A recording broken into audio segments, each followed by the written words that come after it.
Hola, un saludo a todas las audiencias del espectador que se conectan a esta hora a través de los diferentes canales de esta casa editorial para un nuevo episodio de Entrevistas El Espectador. Yo soy Daniel Valero, el editor de política del Espectador, y en esta ocasión nos acompaña el señor Hernán Penagos, el registrador nacional. Registrador, bienvenido y pues gracias por aceptarnos esta invitación para el diálogo con las audiencias del Espectador. Gracias, Daniel, muy amable por la invitación y un saludo a toda la audiencia. Bueno, casi que comencemos, registrador, en este cierre de año, comienzo de año, el país político entra otra vez en una discusión. Ayúdenos a hacer pedagogía rápida. ¿Qué viene para la constituyente? ¿Radicaron un comité? ¿Qué sigue? Explíquenos un poco. Bueno, se radicó ya un comité que quiere proponer un proyecto de ley al Congreso para convocar una asamblea constituyente. Ya radicado la solicitud, la registraduría tiene 15 días para revisar los requisitos formales y la presentación que se llevó a cabo y pasados estos 15 días se certifica o no el cumplimiento de los requisitos formales por parte del comité, se entregan los formularios y tienen hasta 6 meses el comité para obtener las firmas necesarias, que son iguales al 5% del censo, es decir, algo así como 2.060.000 firmas. Tienen hasta 6 meses para entregarlas, luego pueden ser entregadas en un mes o en los 6 meses, un número mínimo de esas firmas. Una vez radicadas en la registraduría tiene 30 días para verificar cada una de esas firmas y certificar o no el cumplimiento de los requisitos. Una vez certificado, se presenta el proyecto de ley al Congreso de la República e inicia todos los trámites de los que habla el 376 de la Constitución Nacional. O sea que más allá del debate político y de si es o no conveniente, la registraduría está pendiente, o el paso a seguir es que radiquen las firmas. A partir de ahí se despega el proceso. De acuerdo. El paso siguiente es que la registraduría certifique el comité, autorice la entrega de formularios e inicie el proceso de recolección de firmas, el cual, como le decía, tiene 6 meses el comité para obtenerlas. Todo esto también se da en un momento en donde empezamos ya en un año eminentemente de elecciones. ¿La registraduría se siente blindada en todo este proceso para todo lo que viene de aquí hacia el 26, registrador? Pues Daniel, estamos trabajando con mucho juicio, venimos digamos, preparando las elecciones de Congreso y de Presidencia, las más importantes del país, si se quiere, desde el año pasado, llevamos más de un año en esa tarea, el plan de trabajo viene avanzando sin ninguna novedad, toda la puesta a punto, tanto de la parte digamos, operativa, viene avanzando sin complicaciones, ya están en los desarrollos, se está trabajando en los diferentes componentes que exige el proceso electoral, se acaban de cerrar las inscripciones para el Congreso de la República, estamos esperando que se revisen las revocatorias de aquellos candidatos que pueden estar inhabilitados o no, y estamos en el proceso de inscripción de ciudadanos. Esto es muy importante.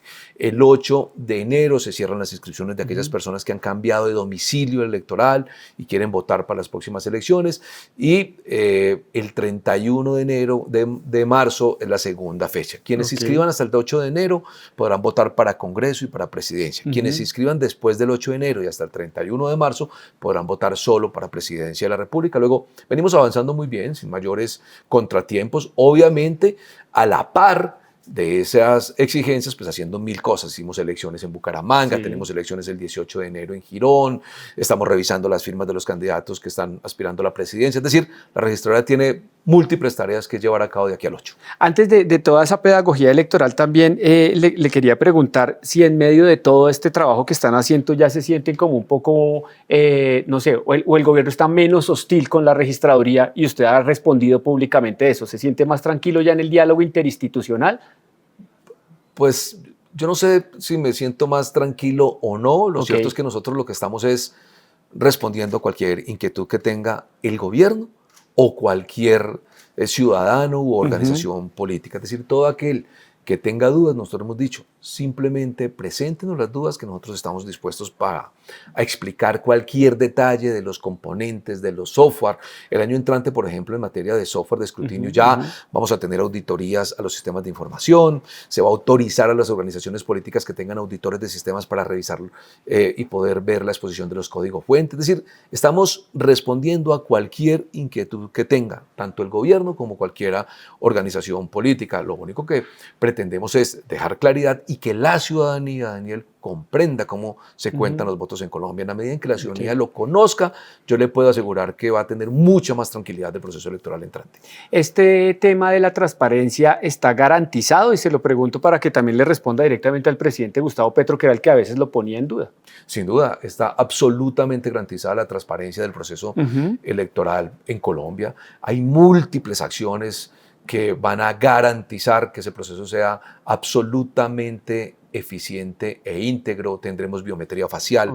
Vamos a publicar todas las actas electorales como nunca en la historia de Colombia, 770.000 de cada una de las mesas de Colombia, en el caso de Congreso, 375.000 en el caso de Presidencia. Ya están la observación internacional aprobada, las auditorías electorales, es decir, podemos garantizar integridad del próximo proceso electoral en cada uno de los componentes, no solamente en la parte operativa, me refiero aquí de electorales, mesas y demás, sino a la parte de sistemas, software de escrutinio, software de conteo, de preconteo y demás. ¿Cabe la posibilidad de que haya fraude registrador? De ninguna manera. Miren, son tantas las personas, Daniel, que están alrededor del proceso electoral en Colombia que es imposible hablar de fraude electoral. Yo he dicho, se pueden cometer errores porque siempre hay seres humanos, pero delitos nunca. Y se lo voy a decir simplemente con 2 o 3 elementos muy menores. El primero, los jurados de votación son los que cuentan los votos en Colombia, no la registraduría. 700.000 hombres y mujeres que apoyan al registrado en el conteo de votos. Cerca de 9.600 que hacen parte de la comisión escrutadora, que hacen una de las etapas más importantes, declarar los resultados en cada municipio y ciudad de Colombia, jueces de la República, registradores de instrumentos públicos y notarios. Los testigos electorales.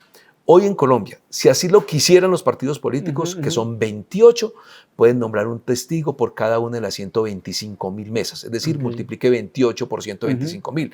En otras palabras, son millones las personas que están al lado, alrededor, tanto en la observación como en el proceso electoral, que no son funcionarios de la entidad y que pueden garantizar transparencia e integridad del proceso.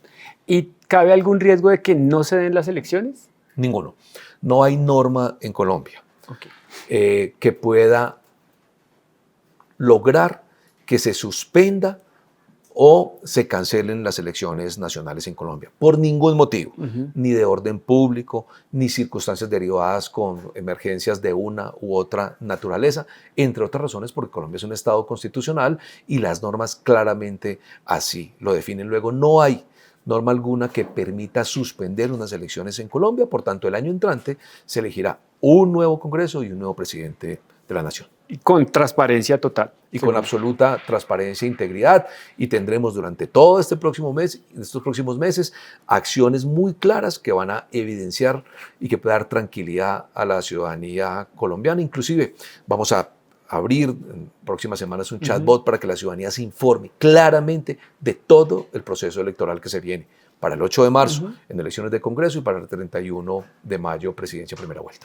El diálogo con los otros organismos del Estado, ¿qué tan fluido ha estado para precisamente garantizar esa transparencia y la realización sin contratiempos pues obviamente de las citas a urnas, registrador? Pues yo le agradezco esa pregunta porque lo primero que hay que decir es que en Colombia tenemos que entender que el buen suceso de un proceso electoral es responsabilidad de todas las instituciones que hacen parte del Estado colombiano. La registraduría gerencia y administra el proceso, pero todas tienen parte dentro de ese proceso. Me refiero a las diferentes entidades del Estado. Por ejemplo, ¿cuáles son aquellas circunstancias que preocupan a la ciudadanía? La compra de votos, la corrupción al elector, los recursos públicos en las campañas políticas, la participación de servidores públicos en procesos electorales. Si usted observa, todas esas prácticas ilegales, en nada tiene que ver la registraduría. Son delitos que hoy están definidos en la Ley 1864-2017 que tienen que atender las diferentes entidades. Y me refiero a lo siguiente, quien está comprando votos o quien está instrumentalizando a otra persona en el proceso electoral es un delito y ahí tienen que entrar la rama judicial. Si se trata de faltas de servidores públicos, la Procuraduría haciendo la tarea. Si se trata de recursos públicos del Estado en campañas políticas, la Contraloría. Es decir, hay que entender que todas esas acciones deben ser integradas por las diferentes entidades del Estado para que el proceso electoral sea absolutamente transparente e íntegro. Debo decir, el trabajo con la Procuraduría y con la Contraloría ha sido eficientísimo, hemos trabajado, yo agradezco mucho porque han estado acompañando el proceso electoral, auditando, revisando, haciendo inspección de cada uno de los componentes. Siempre han estado, por petición nuestra, acompañando inclusive las elecciones atípicas. Luego con la Contraloría y con la Procuraduría el proceso ha sido, digamos, muy eficiente. Con la Fiscalía vamos a instalar la Comisión de Delitos y Seguimiento de Delitos Electorales también, para que quede claridad de que habrá una comisión permanente por aquellos delitos electorales que se puedan presentar de aquí a las elecciones, y así con cada una de las entidades del Estado. Luego, el trabajo, por ejemplo, con el Ministerio de Defensa es determinante de cara a los temas de seguridad, al plan democracia, a las decisiones operativas que debemos tener. Con las demás entidades del gobierno, digamos, no fluye tanto, pero bueno, aquí lo que se trata es de que todas las entidades entendamos que un proceso electoral es simplemente respaldar la democracia y debemos trabajar todas para ese buen suceso. ¿Con cuáles entidades no le fluye tan bien, registrador? No, pues por ejemplo, a veces con algunos ministerios, digamos, el trabajo no es tan eficiente, como usted sabe, con el mismo gobierno nacional, digamos, el diálogo no es el más fluido, pero digamos, no pasa nada, digamos, aquí lo que se trata es de trabajar con juicio, aquí lo que se trata es de articularnos entre todos y simplemente responder a cualquier inquietud. Insisto, Colombia es un país que tiene una particularidad especial.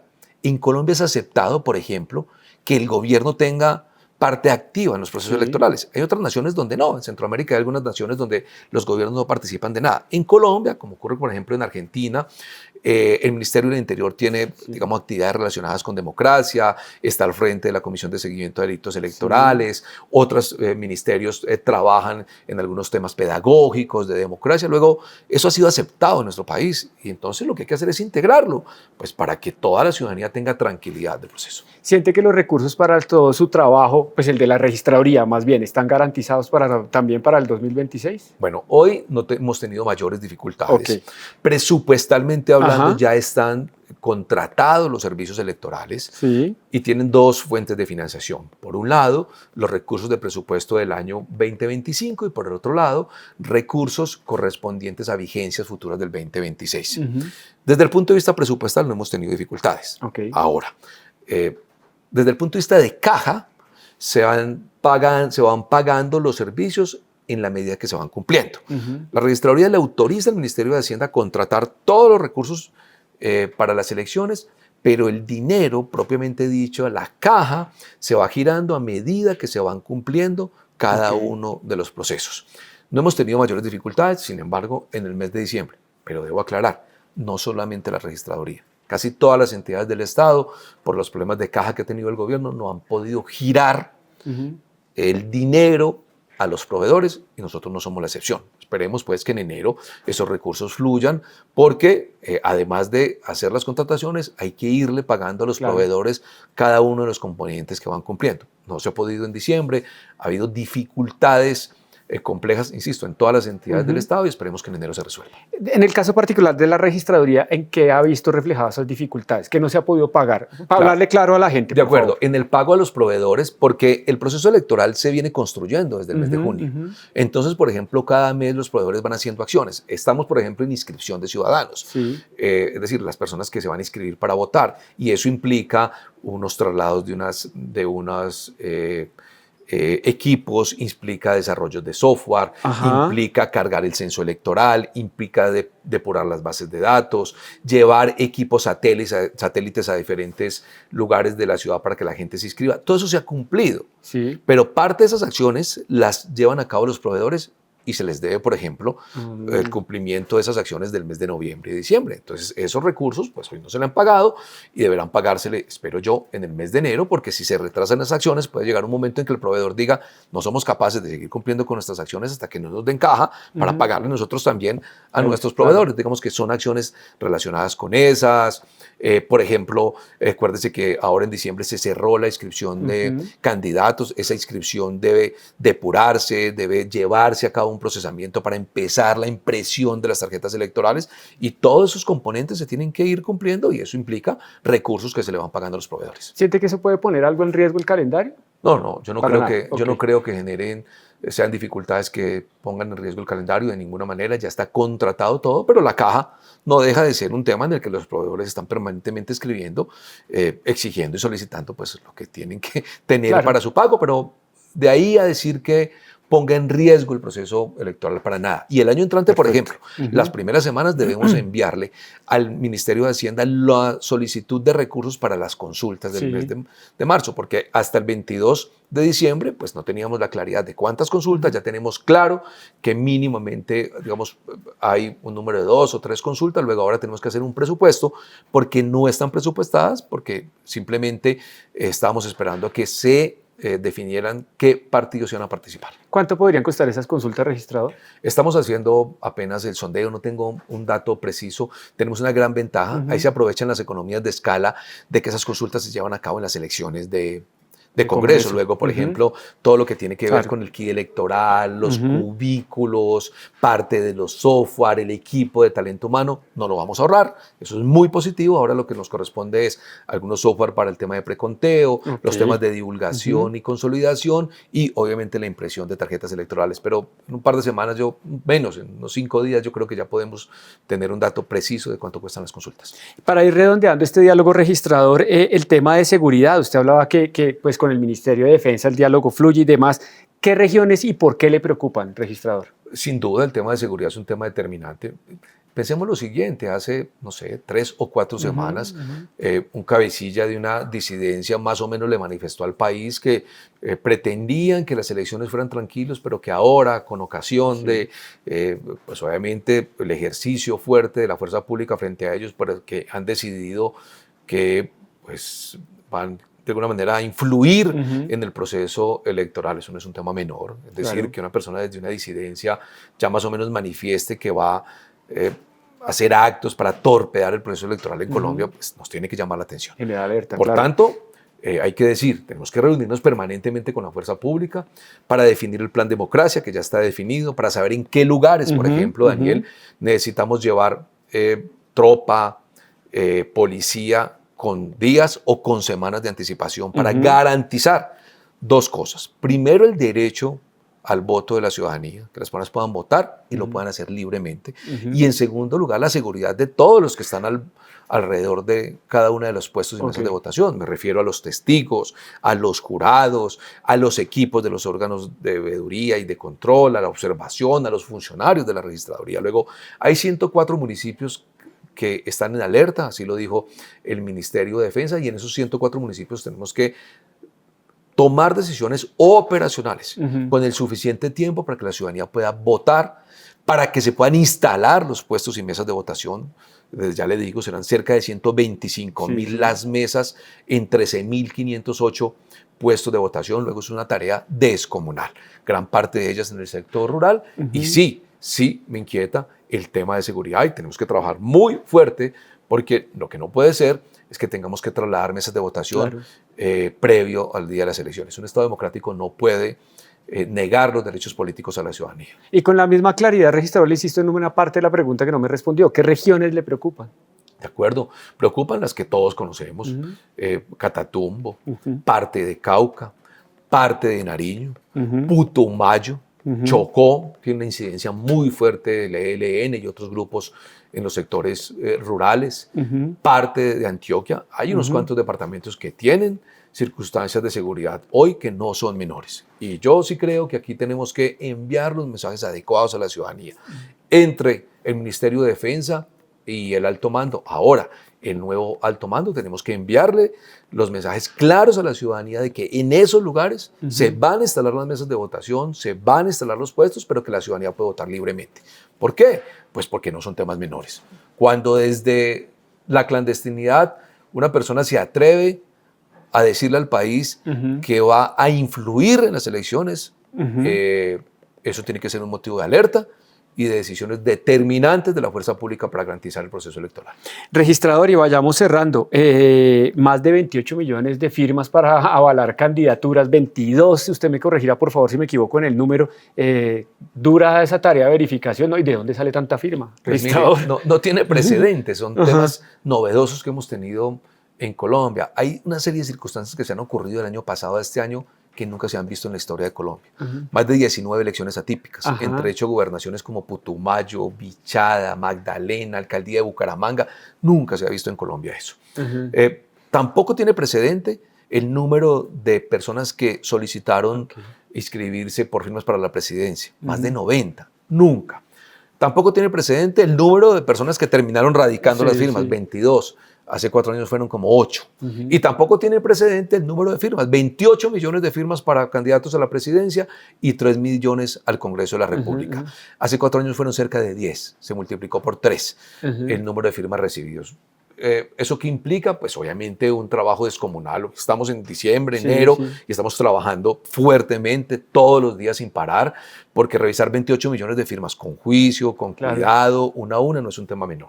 Afortunadamente tenemos, por un lado, una herramienta de analítica de datos y de inteligencia artificial que desarrollamos durante el año. Sabíamos que podía ocurrir algo y nos va a ayudar muchísimo, pero tenemos más de 500 supernumerarios trabajando, un equipo de grafólogos revisando esos datos, y de aquí al 21 de enero tenemos que terminar con esa revisión. Ya sabemos que lo vamos a lograr, pero lo mejor, la estamos haciendo con mucha seriedad y con mucho rigor. Luego, aquellos a los que se les certifique o aquellos a los que no, pueden ir a la registraduría, ejercer su derecho de contradicción y tengan la absoluta seguridad que podemos mostrarle por qué esas firmas fueron certificadas hasta cierto número o por qué algunas no lo lograron, porque hay un trabajo con una rigurosidad muy juiciosa. Pero sí, se trata pues de, digamos, una exigencia monumental. Yo no sé si algunos de pronto no se animan a inscribirse por los partidos o lo ven como herramienta, pero también le cuento algo, por ejemplo, ahora. Por favor.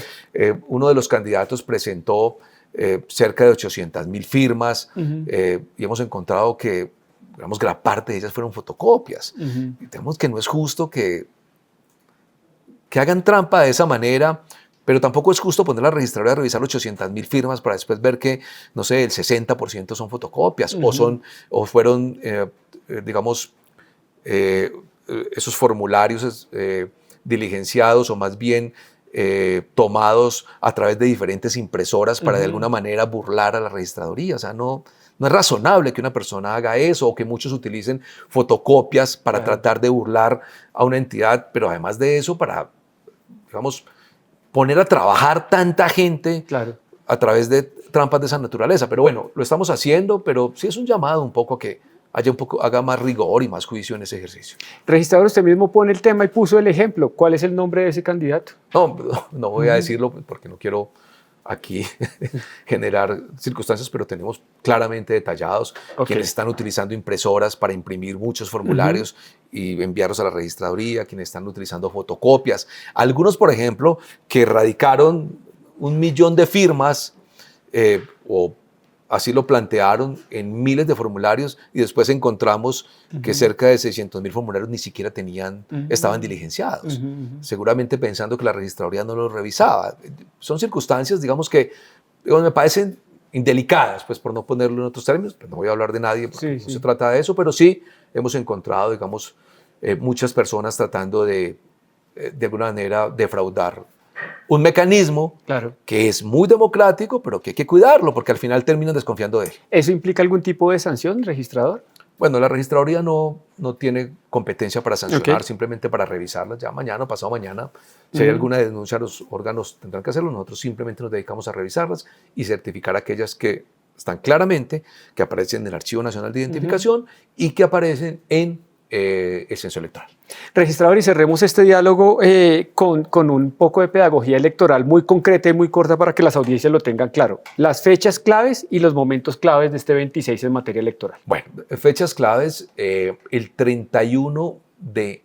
Pero antes, de aquí al 21 de enero, la registraduría tendrá que certificar cuáles personas pueden inscribirse a la presidencia de la República, que fueron los que presentaron firmas, es decir, que están al margen de los partidos, no por aval de partidos, sino por firmas.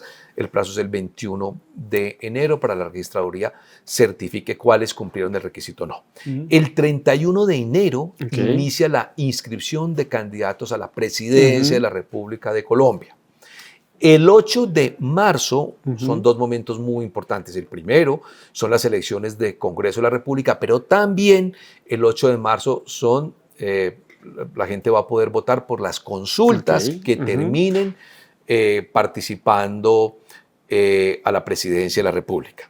5 días después, el 13 de marzo, se cierran las inscripciones para presidencia. ¿Por qué 5 días? Porque el 8 de marzo hay consultas, de ahí ya se hace el escrutinio de esas consultas y salen algunas personas que van a aspirar a la presidencia. 5 días después tienen el tiempo para inscribirse a la presidencia de la República y para modificaciones 5 días posteriores. Y el 31 de mayo son las elecciones presidenciales. Digamos, a grandes rasgos, esas son las fechas, digamos, más determinantes. Y otra fecha que quiero aprovechar la cuña, en este momento, aquellos que quieran cambiar su domicilio electoral porque estén viviendo en otro lugar, porque la última vez que lo hicieron fue en un municipio, ya están viviendo en una ciudad, quieran acercarse a mesas de votación más que les queden mucho más cerca a su residencia, están abiertas las posibilidades para que actualicen su domicilio electoral.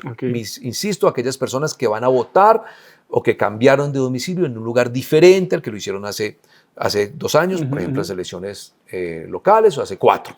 Las inscripciones, la actualización de la inscripción está abierta. Quienes lo hagan hasta el 8 de enero, es decir, ya dentro de unos días, podrán votar para Congreso y para Presidencia.